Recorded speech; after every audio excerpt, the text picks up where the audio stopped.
Salut à tous et bienvenue sur la chaîne. Ici c'est Koum High-Tech, la référence en ce qui concerne toutes les techniques, les astuces et les conseils d'informatique ainsi que de maintenance informatique principalement qui vous permettront de mieux utiliser votre machine et d'être plus efficace dans vos tâches quotidiennes. Alors aujourd'hui, nous répondrons principalement à la question de à quoi sert le gestionnaire de tâches. Beaucoup d'entre vous nous ont déjà vu réaliser des vidéos sur comment bloquer un virus à base du gestionnaire de tâches, comment permettre un démarrage rapide de votre machine grâce au gestionnaire de tâches et encore comment optimiser les performances de votre machine à base du gestionnaire de tâches lorsque celle-ci est lente.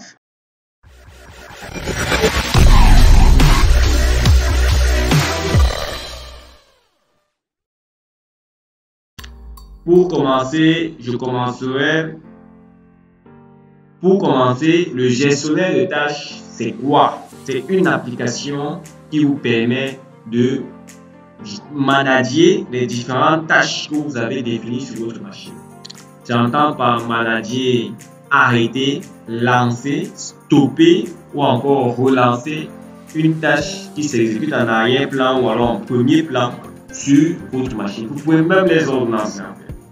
Comme vous pouvez le voir, le gestionnaire de tâches est défini en pratiquement 7 options de base, de première vue. Nous avons les processus, performance, l'historique des applications, le démarrage, les utilisateurs, l'option pour gérer les utilisateurs, les détails ainsi que les services. Alors nous commençons par les processus. Comme son nom l'indique, l'option pour les processus fait référence à l'ensemble des processus en cours sur votre machine. C'est la raison pour laquelle lorsque vous voyez par exemple une application, le nom d'une application comme OBS Studio ou le gestionnaire de tâches, vous voyez des petites flèches qui font référence aux processus lancés par ces différentes applications-là. Vous verrez par exemple lorsque vous installez une application, la version craquée, pour ceux qui le font souvent, lorsque vous installez la version craquée d'une de vos applications, l'on vous demande dans la vidéo de faire comment? De venir dans le gestionnaire de tâches et d'arrêter le processus ou la tâche liée à cette application afin que le crack puisse fonctionner. Alors, oui, en entrant dans le gestionnaire de tâches, vous pouvez choisir le processus que vous voulez stopper et vous pouvez le relancer si jamais il avait déjà été stoppé. En faisant par exemple un clic droit sur un processus, comme vous pouvez le voir, vous pouvez mettre fin à la tâche qui a été lancée par celui-ci, définir les valeurs de ressources, définir l'affichage de ces ressources concernant par exemple les ressources qui consomment sur votre machine. Par exemple, pour la mémoire, vous pouvez décider de l'afficher soit en pourcentage, soit en valeur, comme vous le voyez là, à ce niveau. Pour le disque, vous pouvez décider toujours en valeur ou en pourcentage et de même pour le réseau. Vous pouvez même fournir des commentaires. Créer un fichier de vidage, c'est-à-dire un fichier qui concernera les processus à supprimer ou à stopper carrément. Accéder aux détails, que fait ce processus exactement, à quoi est-ce qu'il me sert, et aller directement dans l'option détails pour en avoir plus d'informations sur le processus en question. Et encore, vous pouvez ouvrir l'emplacement du fichier. C'est à partir parfois du gestionnaire de tâches que l'on supprime des virus parce que l'on se rend par exemple compte qu'une application consomme plus de ressources que ce qui lui a été alloué. Et à base de cela, il devient donc évident de savoir que celle-ci pourrait être un logiciel malveillant. C'est-à-dire que celle-ci pourrait être en réalité un virus. Et donc, lorsque le gestionnaire de tâches vous affichera la consommation réalisée par cette application avec une barre de couleur rouge foncé, vous pourrez déterminer en fonction de votre bien vouloir que cette application met bel et bien votre machine en danger. Alors là, vous pourrez stopper le processus grâce à un clic droit pour appuyer sur faire une tâche, mais vous sélectionnez le processus, vous cliquez là, faire une tâche, le bouton faire une tâche, là. Ou alors faites un clic droit et cliquez sur faire une tâche. Vous pouvez rechercher des infos sur le processus en ligne en cliquant sur recherche en ligne ou avoir des propriétés concernant celui-ci. Comme sur le processus qui a été lancé par OBS Studio, nous avons quelques de ces propriétés. Nous avons l'hôte, l'emplacement, sa taille, sa date de création, modification et autres. Ces informations de sécurité, quelques petites informations sur l'application ou bien le processus en question, déjà son type, le type d'application qu'il a lancé, la version du fichier, etc. La version du produit, différentes versions précédentes. Alors, vous pouvez même le définir en lecture seule, au cas où vous ne souhaiteriez pas qu'il soit modifié par un autre utilisateur de votre machine, bien sûr. Donc, tout cela dépend de vous, évidemment. Donc là, vous pouvez observer tous les processus. Parfois, vous allez arriver à un niveau où vous essayez de faire, par exemple, une application. Votre machine est peut-être surchargée, vous en avez ouvert plusieurs applications. Et maintenant, lorsque vous fermez une application, elle ne se ferme pas directement. Elle ne se ferme pas directement, mais qu'est-ce qu'elle fait? Elle reste ouverte malgré le fait que vous essayez de la fermer. Dans ce cas, précisément, vous allez dans le gestionnaire de tâches et vous mettez fin à la tâche liée à cette application qui vous dérange. Parfois, cette application peut avoir lancé plusieurs tâches sur votre machine. Ce que vous ferez donc dans ce cas, c'est venir dans le gestionnaire de tâches, faire un clic droit sur les différentes tâches ou processus qui ont été émis par cette application et ensuite cliquer sur fin de tâche ou alors sélectionner les différents processus et cliquer sur le bouton fin de tâche. Alors, à part observer les différents processus qui sont classés par ordre de consommation du processeur, vous pouvez survoler là pour voir l'utilisation du processeur sur tous les corps, sur tous les cœurs. Donc ici, vous pouvez observer la consommation de chaque processus présent sur votre machine, sur votre matériel, sur votre machine, et ainsi déterminer lesquels sont à utilisation, à usage dangereux, lesquels sont en train de se rapprocher des limites et lesquels sont tout à fait dans les bornes. Comme vous pouvez le voir, une consommation à 16, 23%, 30% max, c'est assez gentil de mon côté. Ce qui signifie qu'il n'y a aucun processus dangereux dont je devrais m'inquiéter. Par ailleurs, pour la mémoire, nous avons décidé de l'afficher en valeur et non en pourcentage comme pour l'utilisation du processeur. Donc, nous avons la quantité d'espace occupé sur la mémoire vive de notre machine par les différents processus. Ici, c'est 61% de façon globale. Nous avons différents détails pour chaque processus. Avec ces détails, si jamais la machine rame, peut-être vous ne verrez pas l'utilisation globale du processeur assez impactante, mais plutôt l'utilisation de la mémoire. Donc, lorsque une partie devient rouge, il faudrait quand même défiler parce que, par exemple, dans ce cas, vous voyez que le gestionnaire de tâches là, 5% là, mais 34 mégas de mémoire. Pourtant, celui qui le suit, qui est OBS, il consomme plus les deux. Vous verrez parfois des applications comme AVG, dans mon cas, qui consomment 6% du processeur et 75 mégas de la mémoire, c'est-à-dire peu de consommation au niveau du processeur et beaucoup ailleurs. Ça peut être sur la mémoire vive, ça peut être sur le disque, ça peut être sur le réseau, ça peut être sur la mémoire, sur le processeur graphique, comme vous pouvez le voir, ou encore sur la consommation d'énergie, c'est-à-dire quels sont les processus qui affaiblissent le plus rapidement votre machine, qui tuent la batterie, comme on dit souvent. De ce côté, nous avons les tendances. Alors, on détermine ici juste l'impact, comme vous pouvez le voir, sur le processeur, le disque et les processeurs graphiques. Pour le moment, très faible. Lorsque une bande sera rouge à ce niveau, au niveau des tendances, vous verrez un mot ou un couple de mots tel que très forte ou encore forte. Ce qui veut dire que le processus consomme réellement de l'énergie à votre ordinateur et devrait peut-être être arrêté si possible. Si jamais c'est un processus vital pour la tâche que vous réalisez sur votre machine, évidemment, vous n'allez pas l'arrêter. On pourra continuer avec les performances. Sur l'option des performances, nous avons les détails sur les différentes composantes de notre machine. Par exemple, dans mon cas, on a les détails sur le processeur. Nous voyons là la courbe d'utilisation de tous les cœurs de notre processeur. Nous voyons qu'elle est un peu en forme zigzaguée, sans vraiment une réelle constance. L'utilisation respecte ce que nous avons vu au niveau des processus. La vitesse, elle est assez jouable, à moins d'1 GHz, parce que je ne fais pas grand chose, ça n'a pas fait de l'enregistrement vidéo. Le nombre de processus qui a été engagé pendant que ma machine est en train de fonctionner, c'est la même chose que vous verrez de votre côté.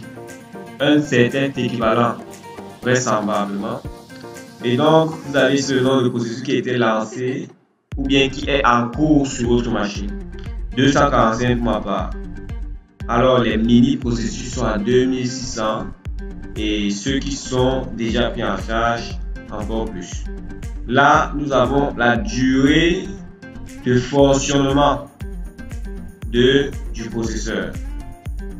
Là sont les secondes, les minutes, les heures et les jours. Là, nous avons la vitesse de base. Pour la vitesse de base de notre processeur, nous sommes à 2,5 GHz. Parfois, certains plantent lorsqu'on leur demande les caractéristiques de leur processeur, ils ne savent pas où regarder. Vous pouvez aller dans le gestionnaire de tâches au niveau de l'option performance. Vous trouverez cette propriété qui vous définit la fréquence de votre processeur, son nombre de sockets, son nombre de cœurs, parce qu'on va vous dire les i5, les i7 et tant d'autres ne seront pas en réalité combien de cœurs ils ont, parce que ce n'est pas la même chose. Nous en reparlerons dans d'autres vidéos, mais c'est pas. Le nombre de processeurs logiques est à 4. Est-ce que la virtualisation est activée? Oui. Et les différents caches de niveau, voilà les mémoires caches. Nous passons donc à la mémoire vive. Comme vous pouvez le voir, nous avons les informations détaillées de 1 sur l'utilisation de la mémoire vive par les différents processus engagés depuis le démarrage de la machine. Et de 2, la taille générale de de ma mémoire RAM. Que nous pouvons aussi observer dans le moniteur de ressources, voici un petit raccourci. Vous pouvez directement voir tout cela de plus près. La mémoire vive, qui est la RAM, totalement de 8 Go,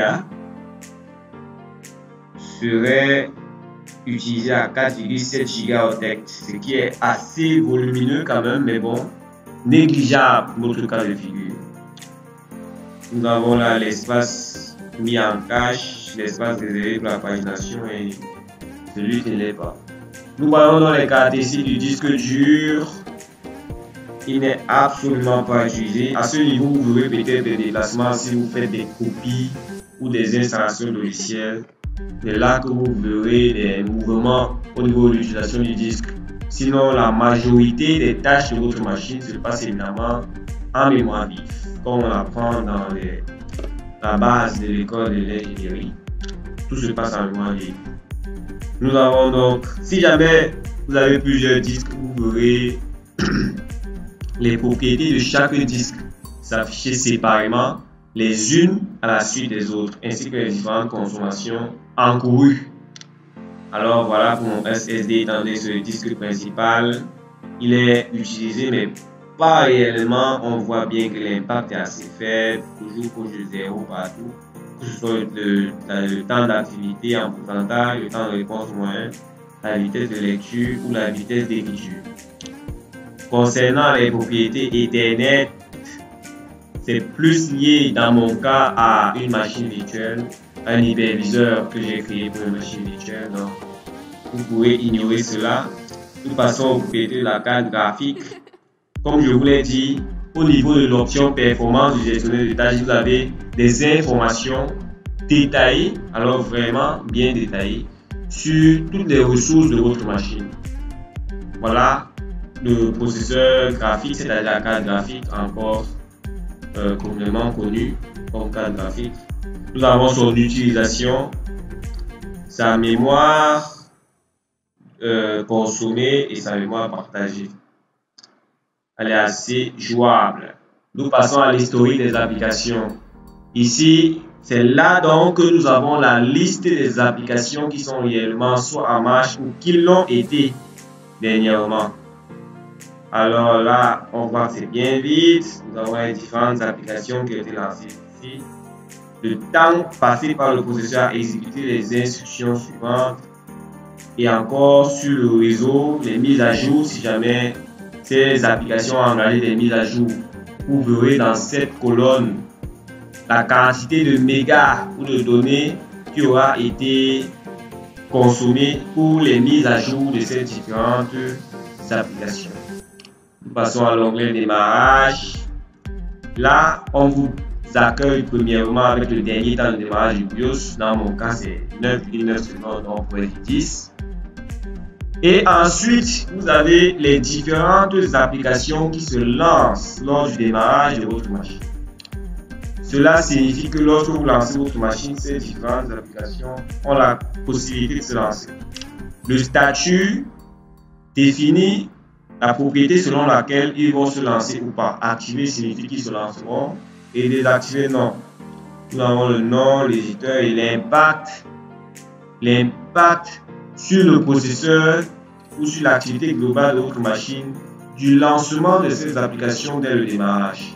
Par exemple, pour Adobe Updater, Startup Utility, l'impact n'a pas été mesuré, mais il est bien activé.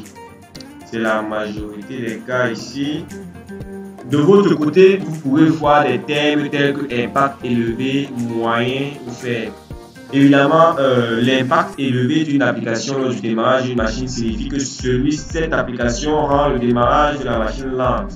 Ce qu'il faudrait faire, c'est cliquer sur l'application en question.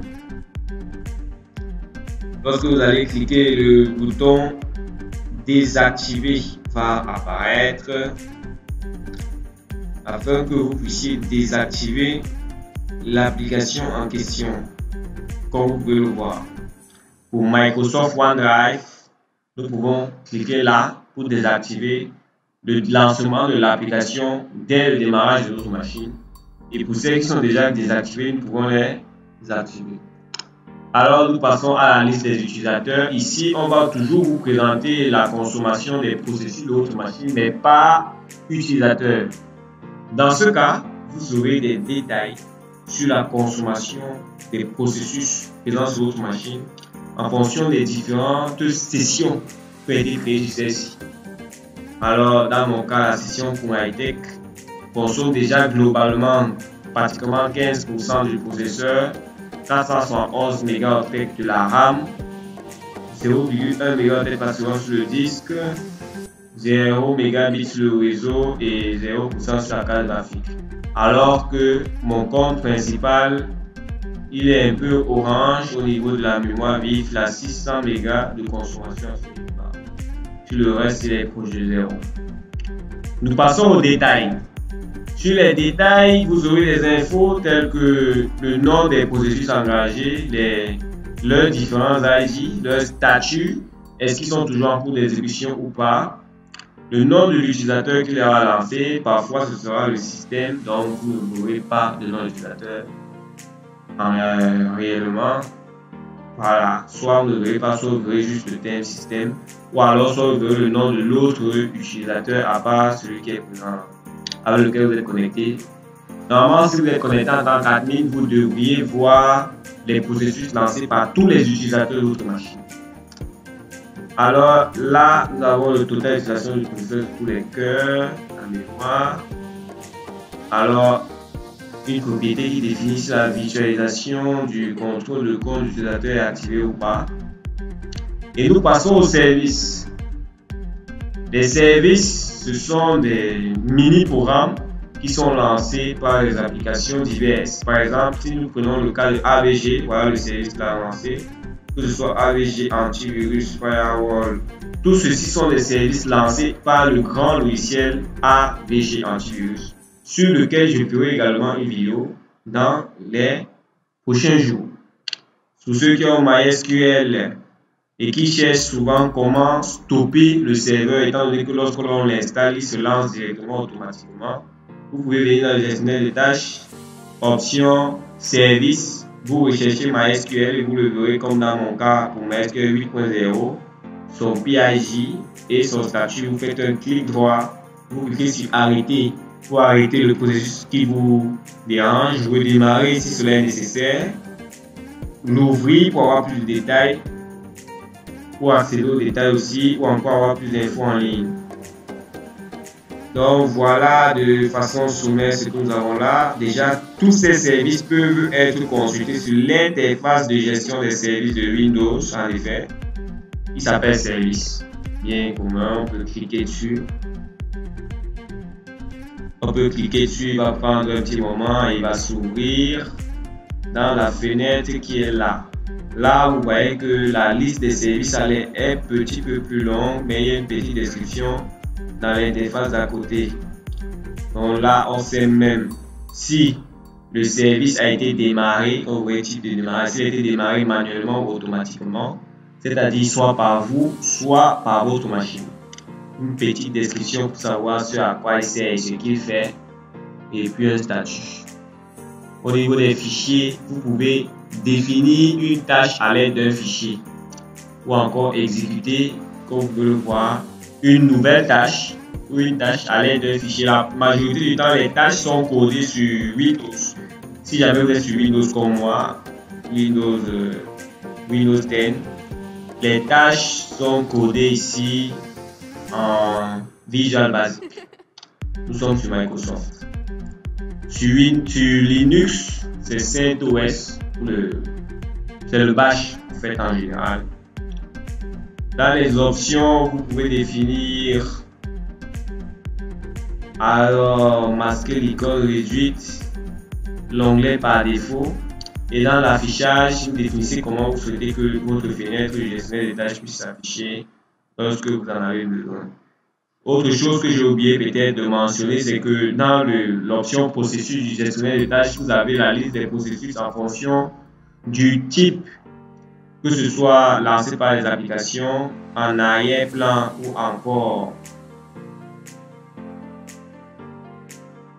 encore les processus système, comme on dit processus Windows. Vous pouvez tous les voir à ce niveau. Vous voyez que là, ils sont classés par 3 grandes catégories et encore maintiennent l'ordre alphabétique. Donc, vous n'aurez pas beaucoup à chercher. Si vous connaissez, ne serait déjà que le nom de l'application qui ralentit votre machine. Vous venez là, vous cliquez, vous mettez fin à la tâche, soit aux tâches lancées par l'application en cliquant directement sur le nom de l'app, soit un service en particulier. Alors, c'est tout pour ce petit tutoriel sur la manipulation du gestionnaire de tâches. Si vous avez apprécié, n'hésitez pas à liker la vidéo et à partager avec vos amis. Si jamais vous souhaitez en voir de nouvelles ou davantage de vidéos de Kung High Tech, merci de vous abonner à la chaîne.